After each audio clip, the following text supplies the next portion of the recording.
début des années 2000, malgré le fait qu'on ait mis en place un système de création pour les villes de plus de 5000 habitants, système de création d'aires destinées aux gens du voyage, malgré ça, il y a encore des gens du voyage qui s'introduisent. On a sécurisé, parce que même nous, la problématique qu'on avait, c'est que c'est très complexe. Vous avez des familles qui sont sur place. Et donc, nous, les policiers, on nous envoie, entre guillemets, au charbon.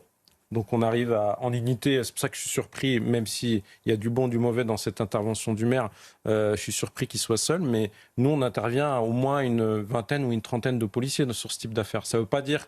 en fait, en général, on empêche d'intervenir. On avise le préfet ou le parquet. Et là, le préfet nous dit, qui est représentant de l'État, qui va nous dire, voilà, soit vous laissez rentrer, soit vous laissez pas rentrer, il y a des débuts de dégradation, non, vous verbalisez en général. Mais les gens du voyage avec qui vous échangez, ils vous disent quoi exactement? Ils vous disent, bah, on n'a pas de place, on est obligé de s'installer là, c'est la plupart du temps ce qu'ils vous disent? Bah écoutez, oui, c'est ce qu'ils nous disent, mais en même temps, on est dans un état de droit.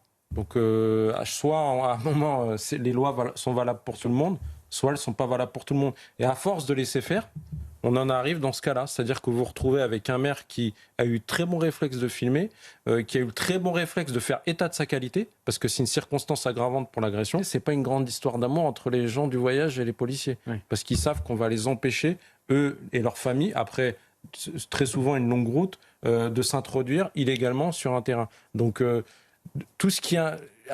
Eux, ils ont évolué, ces gens-là, en tout cas ceux qui sont filmés, ils ont évolué avec la société. C'est-à-dire qu'aujourd'hui, vous avez une société qui est de plus en plus violente.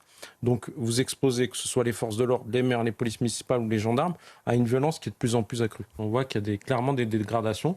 Et même si des policiers ou des gendarmes avaient été là, on nous aurait pas autorisé à interpeller. Alors qu'on est agent de police judiciaire ou officier de police judiciaire, comme le maire d'ailleurs, et on ne nous autorise pas à interpeller. Donc pourquoi sur le sol français, il y a des gens qui sont assujettis à des droits et d'autres non? Moi, le matin, quand je contrôlais, je faisais mon travail, le pauvre gars qui allait travailler le matin, qui faisait un feu rouge, eh ben, il prenait ses 4 points et ses 90 ou 135 euros d'amende. C'est pas le cas. Et là, en l'occurrence, avec les gens du voyage, c'est pas possible.